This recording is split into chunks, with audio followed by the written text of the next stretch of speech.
Baiknya kita berdoa dulu. Untuk doa silakan untuk kelas dipimpin. Silakan Mas.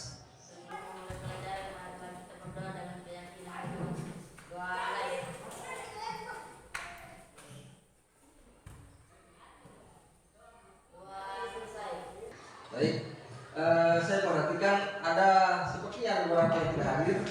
Coba dicek temannya siapa yang tidak hadir. Hari ini ulang isinya sakit atau tanpa keterangan? Izin? Izin Pak. Izin. Oke. Ya silakan. Fatih masih sakit. Jadi untuk yang sakit kita doakan semoga lekas sembuh dan bisa mengikuti pelajaran hari ini. Kalau saya katakan tepuk satu kali, artinya tepuk satu Kali. Kalau tepuk dua kali, tepuk dua kali. Tepuk tiga kali, tiga kali.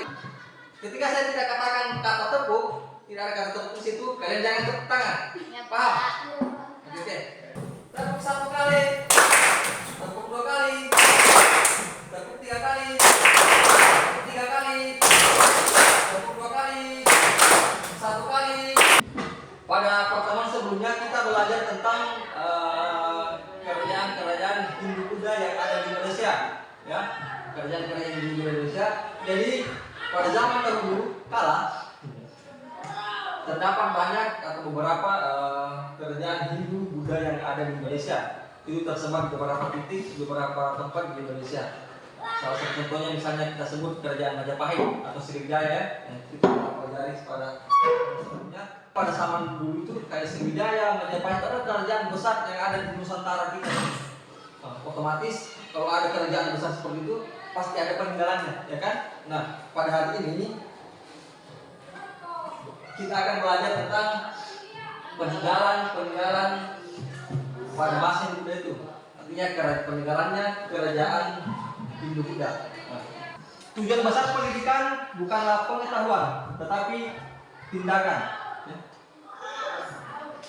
Jadi pengetahuan itu bukan hanya untuk menambah pengetahuan atau wawasan di kepala kita.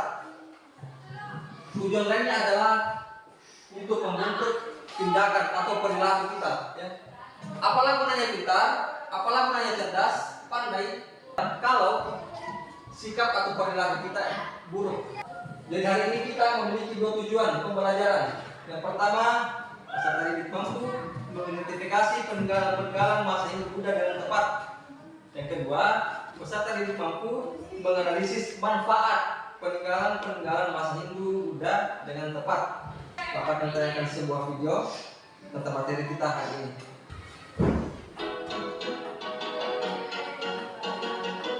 Membahas banyaknya jumlah kerajaan-kerajaan Hindu Buddha di Indonesia mewariskan peninggalan sejarah yang banyak pula. Peninggalan itu antara lain, yang pertama candi dan stupa. Bangunan candi dan stupa ada yang didirikan sebagai tempat pemujaan dan ada pula yang didirikan sebagai makam. Dua, gapura. Gapura adalah bangunan berupa pintu gerbang. Gapura ada yang beratap dan berdaun pintu dan ada yang menyerupai candi terbelah dua. Gapura yang beratap disebut padu raksa dan yang terbelah dua disebut bentang. Contoh bangunan gapura diantaranya Gapura Uringin Lawang di Trowulan, peninggalan kerajaan Majapahit. Peninggalan berikutnya adalah petirtaan. Petirtaan adalah pemandian suci di kalangan istana. Berikutnya patung atau arca. Kelima, relief.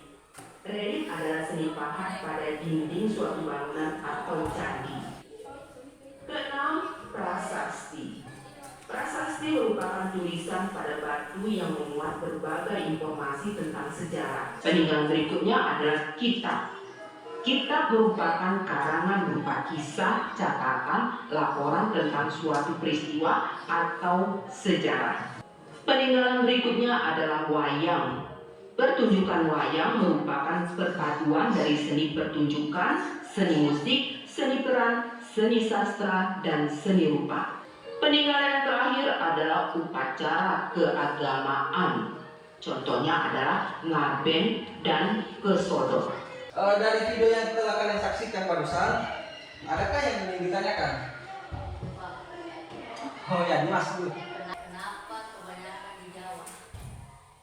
Oh ya, bagus pertanyaan Dimas. Dari pertanyaan Dimas, kenapa yang ditampilkan tadi perjalanan itu kebanyakan di Jawa ya? Oke, tepuk tangan Dimas. Ada yang bisa jawab pertanyaan dari temannya, dari Dimas? Kenapa katanya banyak di Jawa peninggalan itu? Kenapa yang di Jawa? Karena memang kebanyakan kerajaan di Buddha itu banyak berpusat di Jawa ya. Kerajaan besar di Jawa kayak Majapahit seperti itu. Tapi tidak hanya di Jawa saja sebenarnya, ada juga ditemukan di Palembang atau Sumatera. Saya telah membagi kelompok, jadi kelompok ini saya bagi secara heterogen. Jadi di kelompok 1 ada Dimas, Arul, Widya dan Amel. Di kelompok 2 ada Putra, Reski, Dewi, Nadia. Di kelompok 3 Kifli, Winar, Sanda dan Linda. Jadi seperti biasa silakan duduk secara berkelompok. Jadi saya akan buat KPD untuk kalian kerjakan.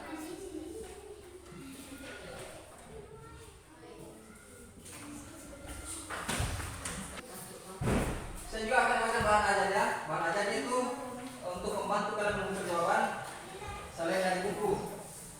Ada bahan ajar. Saya akan menayangkan 2 video lagi.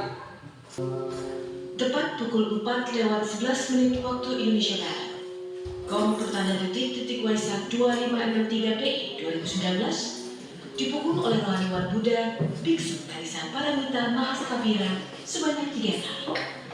Detik-detik Waisak digelar di altar pelataran Candi Borobudur di Kabupaten Magelang, Jawa Tengah, Minggu pagi 19 Mei. Selain mengikuti detik-detik Waisak, ribuan umat juga mendapatkan air berkah yang dijadikan sarana puja bakti kepada Triratna dengan alunan ayat-ayat suci. Ya. Lokasinya sama kita di Borobudur. Cuma dari kegiatan ya.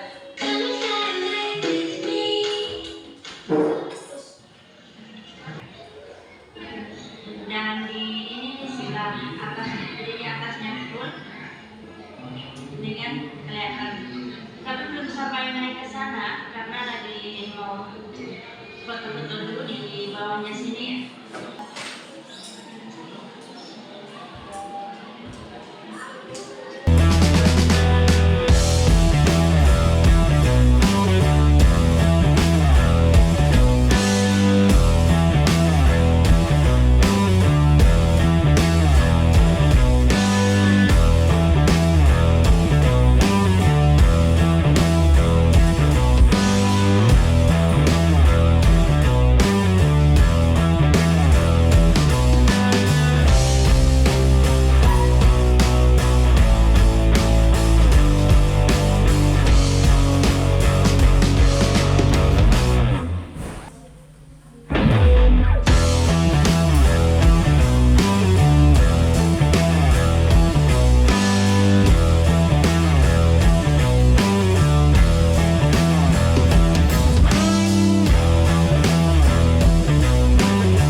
digunakan sebagai tempat beribadah sampai sekarang dan sampai sekarang beribadah. Selain itu juga sebagai tempat berwisata, refreshing. Jadi fungsinya seperti dalam sejarah itu intinya adalah sebagai sumber sejarah untuk mendapatkan informasi bahwa ternyata di Nusantara kita ini pernah berdiri kerjaan budaya yang sangat besar. Saya ingin tanyakan bagaimana pelajaran hari ini? Alhamdulillah kalau pelajaran menyenangkan. Baiklah, para teman selanjutnya kita masih tetap membahas tentang peninggalan sejarah. Saat ini kita belajar tentang manfaatnya. Minggu depan atau pertemuan selanjutnya kita belajar tentang upaya untuk merawat peninggalan sejarah. Alangkah baiknya dan jadi berkah dan bermanfaat jika pelajaran ini ditutup dengan doa. Ayo silakan kelas dipimpin.